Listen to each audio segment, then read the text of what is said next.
I still remember the sting in my chest the moment it happened. One second I was watching Dani finish her weekly operations briefing, and the next, our new CEO Savannah was firing her in front of everyone. No warning, no respect, just a cold smile wrapped in fake company values. It felt like watching someone throw away the only person holding this place together. People whispered that Dani would just disappear like the others. They had no idea she carried a kind of power none of them ever bothered to look for. If stories like this hit home, subscribe and tell me what you think. I knew something was wrong the second Savannah Holt walked onto the operations floor in those spotless white heels, clicking against the concrete like she was touring an art gallery instead of a distribution hub. I'd only been under her leadership for 3 months, but it didn't take long to see that she cared more about curated hallway posters and brand energy flow than the people who actually kept this company breathing. I was standing by Dock 7 checking throughput logs when she stopped in front of Dani Moretti. Savannah didn't even bother waiting for Dani to finish speaking to the inbound team. She just cut in, her voice sugary and sharp at the same time. "Danielle, can we chat?" Those 4 words always meant the same thing with her. Someone was about to get humiliated. Dani nodded and followed her toward the center of the floor where everyone could see. I felt the hairs on my arms rise. This wasn't going to be a quiet conversation. Savannah flipped open a tablet, scrolling dramatically like she was reading a manifesto instead of an HR script, then said it, casually like she was ordering coffee. "Your position is being eliminated, effective immediately." That was it. No explanation. No acknowledgement of the 18 years Dani had given this place. No mention of the nights she covered for leadership during storms, shortages, strikes, while people like Savannah were off at company vision retreats, eating gluten-free muffins and preaching teamwork to employees they'd never meet. Dani didn't say a word at first. She just looked at Savannah with this calm, unreadable expression I couldn't place. I saw pain, yes, but I also saw something steadier beneath it. Steel. Savannah, oblivious, kept talking. She used words like cultural alignment, modern leadership vision, and my personal favorite, restructuring toward a future-forward identity.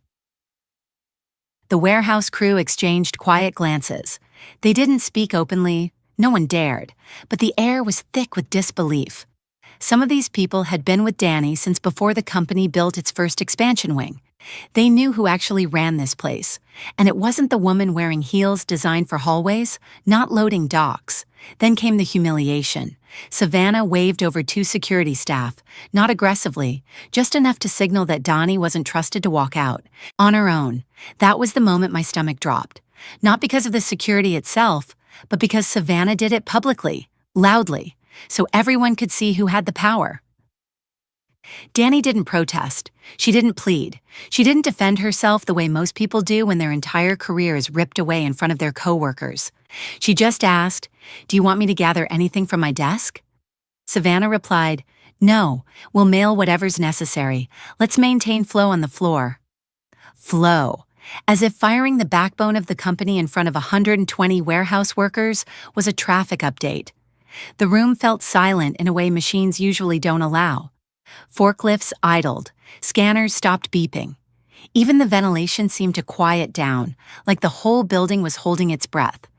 I watched Dani walk toward the exit, not angry, not defeated, just distant, like her mind was already somewhere far beyond this warehouse, beyond this moment, beyond Savannah's smug sense of victory.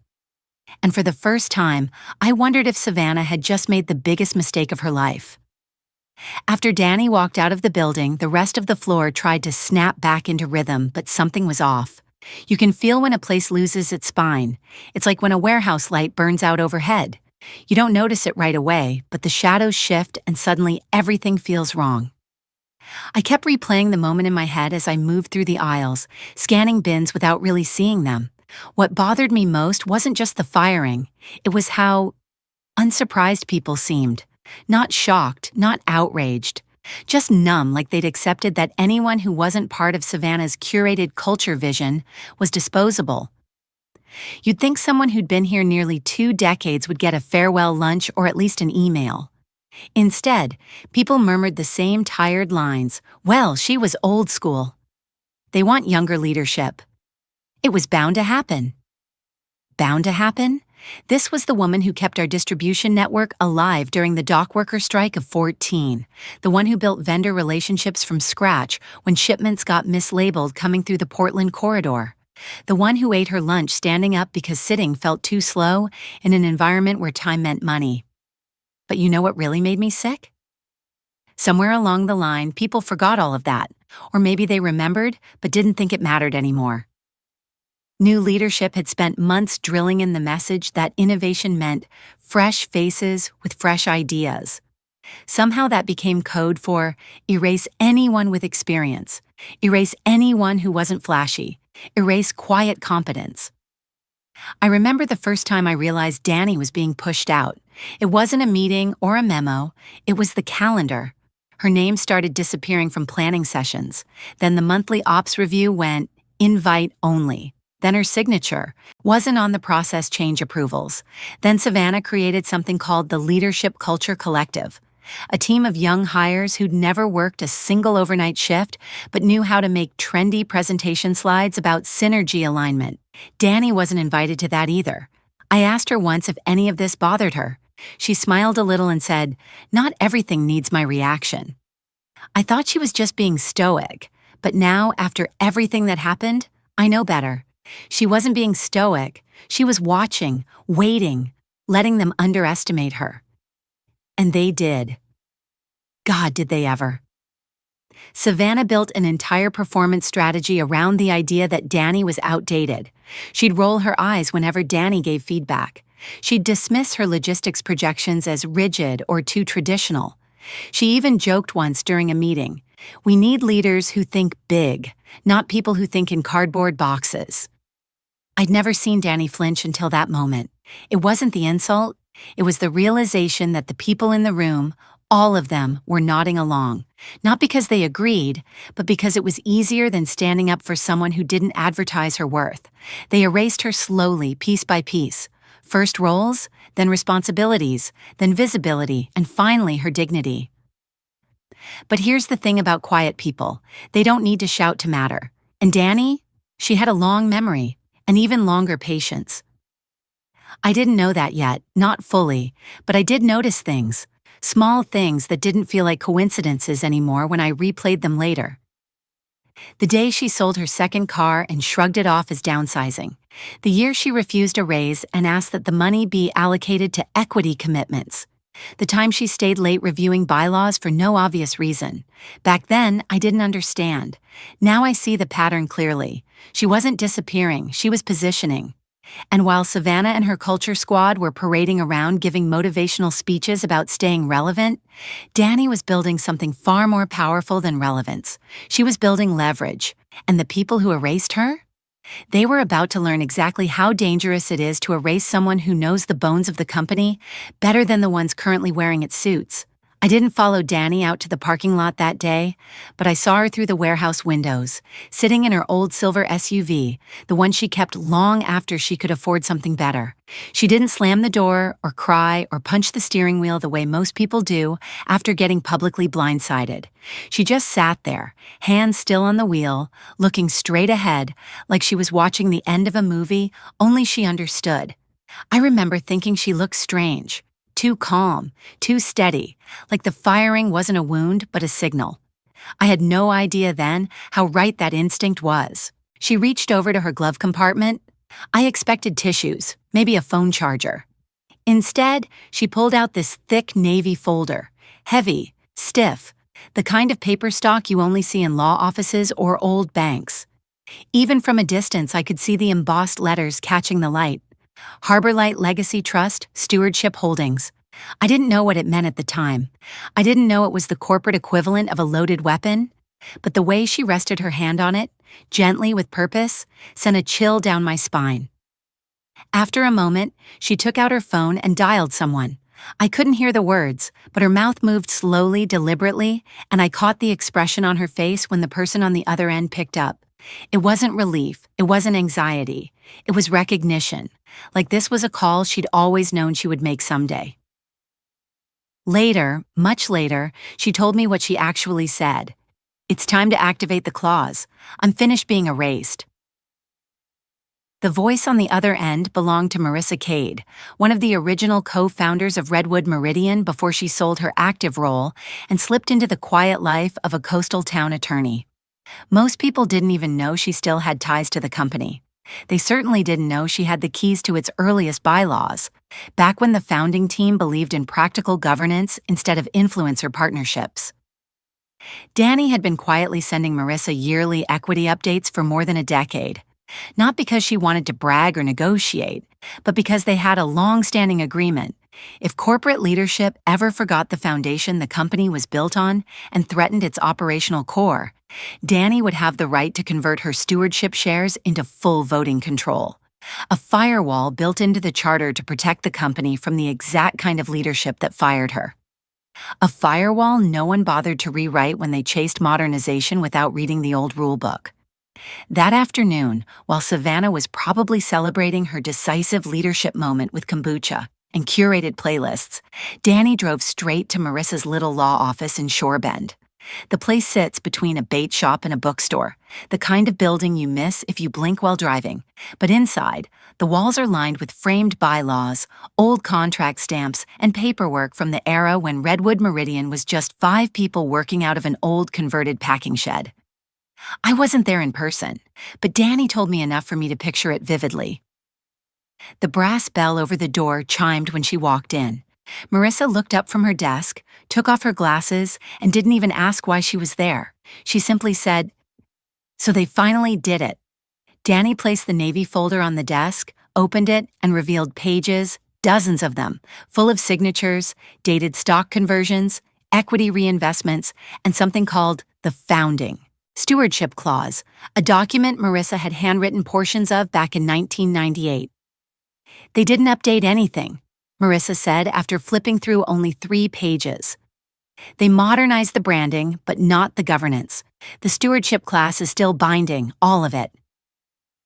If Savannah and her culture squad had spent even 1 hour reading the old charter instead of designing innovative employee engagement murals, they would have known firing Dani was the corporate equivalent of pulling a fire alarm wired directly to the founder's house.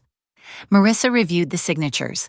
Every equity purchase, every reinvested bonus, every micro-acquisition Dani had made across 15 years. Then she totaled it. 81.7% controlling interest. Dani didn't need Savannah's approval. She didn't need HR. She didn't need a performance review. She owned them, quietly, legally, completely. "You ready?" Marissa asked. Dani closed the folder, her expression as calm as it had been in the warehouse. "I've been ready for a long time." The truth was simple and terrifying. Savannah thought she had erased a relic, but all she'd done was wake up the only person in the company with the authority and the resolve to take everything back. The next morning, while most of the company was busy pretending nothing had happened, I found myself pacing near the loading docks, checking my phone every few minutes as if an update might magically appear. Dani hadn't called me, but I knew something was unfolding, something no one in leadership was prepared for.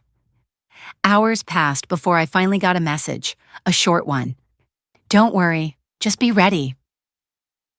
Ready for what? I didn't know, but I trusted her more than anyone I'd ever worked with.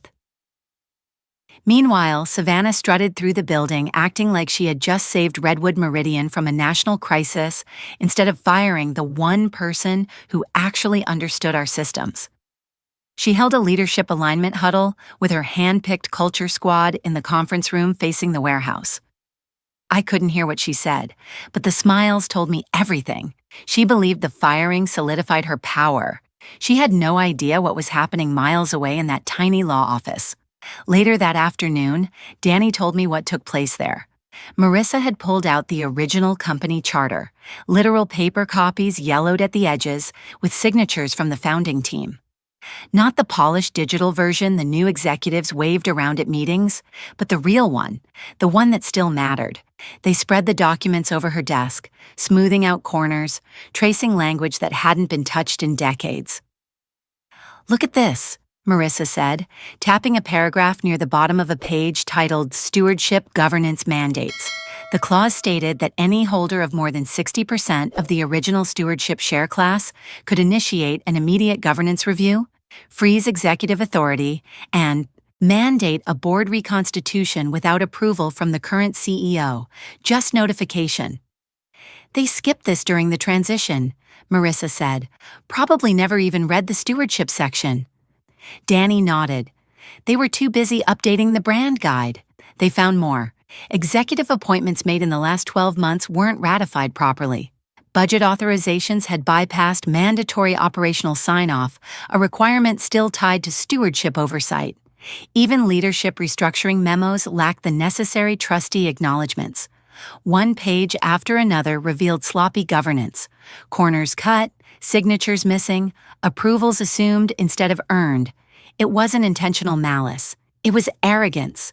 The new leadership believed the old rules no longer applied simply because they found them boring. But in governance, boring is binding. By late afternoon, Marissa had everything she needed. She began filing the required affidavits with the state corporate registry. Each one was quiet, clinical, a digital submission here, a notarized document there. Nothing that would trigger alarms immediately. But each filing was a puzzle piece, locking into place, shifting control toward Dani with every upload. While that was happening, Dani drafted a single email. 1 line, 7 words. Per my authority, schedule governance review immediately. She CC'd the board. Legal, executive admin, not HR, not Savannah, not Culture Collective influencers. Only the people whose signatures actually mattered. She attached scanned pages from the original charter, the ones Savannah never bothered to read. No threats, no explanations, just documentation, evidence, truth. Hours later, when the email finally reached the executive suite, the effect wasn't explosive. Not yet. First came confusion, then a ripple of anxiety, then silence, the dangerous kind. I overheard one manager whisper, "Why is legal panicking?" Another asked, "Who still has stewardship authority?" No one answered, because no one knew. They'd been operating blind. The entire leadership team had been playing corporate chess without realizing Dani had been holding the king all along, and she was finally moving her pieces. By the time the boardroom meeting was scheduled for the next morning, the entire building felt heavier, like the air had thickened with something electric and dangerous. People weren't saying much, but they were listening, ears tuned to every unusual email ping, every closed-door whisper from legal, every request from finance that didn't make sense. I showed up early to restock scanner batteries near the administrative hallway just so I could be close enough to feel the shift, and I did. You always know when fear moves through a building, not because people scream, but because they get quieter.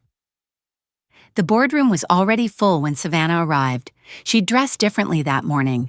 No bright colors, no curated accessories, just a stiff black blazer like she thought authority could be worn like armor. She walked in with a brittle smile, clearly planning to spin whatever this meeting was into another leadership alignment opportunity. She didn't know she'd already lost command of the room. When Dani stepped inside, the silence snapped tight. She didn't walk like someone returning after being fired. She walked like someone arriving to finish something she began long before any of us worked here. She wasn't dramatic about it, still wearing the same clothes from yesterday, hair pulled back simply, but the entire atmosphere shifted around her like gravity subtly changed direction. She didn't sit. She didn't need to. Instead, she placed a folder on the table.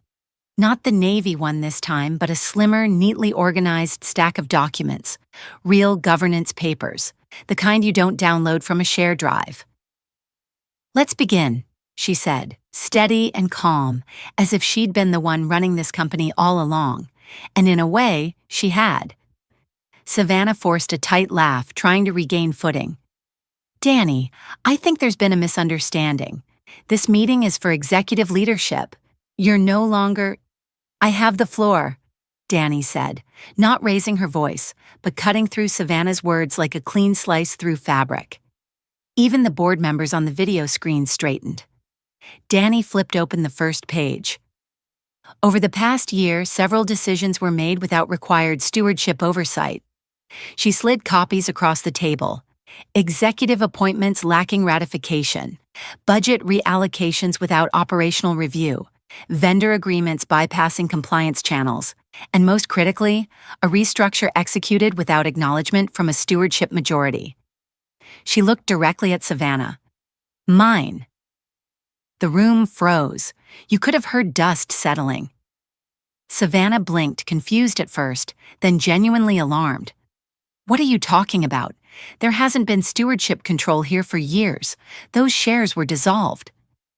Dani turned another page, revealing the signatures that said otherwise. They were never dissolved. You assumed they were obsolete. Legally, they were never touched. Andrea from legal cleared her throat softly, almost apologetically. She's right, she said. The stewardship clause is still valid, and based on filings submitted yesterday afternoon, Ms. Moretti holds 81.7% controlling interest. Savannah stared at her like she'd been betrayed by gravity. That's impossible. She's operations. She's lower-tier leadership. I was, Dani replied, until you fired me, which triggered a clause you didn't know existed. She tapped the binder. A clause written to protect the company from leadership that disregards its foundation. You could feel the board shifting, curiosity turning into caution, caution turning into recognition. Dani continued, under the stewardship mandate, I am invoking immediate governance review. Her tone remained calm, almost gentle, but there was steel underneath. She handed out audit summaries, real ones, not the slide deck fluff Savannah's team preferred. Numbers misaligned with budgets, expenses funneled into non-essential programs, hiring spikes in culture teams with no performance metrics, missed vendor deadlines due to influencer partnerships, overrunning operational decisions. It wasn't dramatic. It was devastating. Facts always are. Additionally, Dani said, looking around the table, I am filing a vote of no confidence in the current executive structure. For a moment, no one moved. Then one board member raised their hand, then another, then the two on the video screens. Savannah looked around frantically, searching for a friendly face. No one met her eyes. When Andrea confirmed that the majority had been reached, the temperature in the room changed again, this time colder. Dani opened a final envelope and handed it to Andrea, who distributed copies to the executives. These are your termination notices, Dani said, effective immediately. Savannah stood so fast her chair skidded, her voice cracking. You can't do this. I built this leadership team. Dani lifted her chin. Exactly. Security stepped inside, not rushed, not aggressive, just present. Savannah backed away from the table, speechless now. She wasn't escorted out roughly. That's not Dani's style. But she was escorted out undeniably. And when the door closed behind her, the entire room exhaled. Not in celebration, but in something like relief. Dani gathered her papers with quiet precision. Not a single person asked what came next. They already knew. The company had just changed hands, and none of them had seen it coming until it was already done.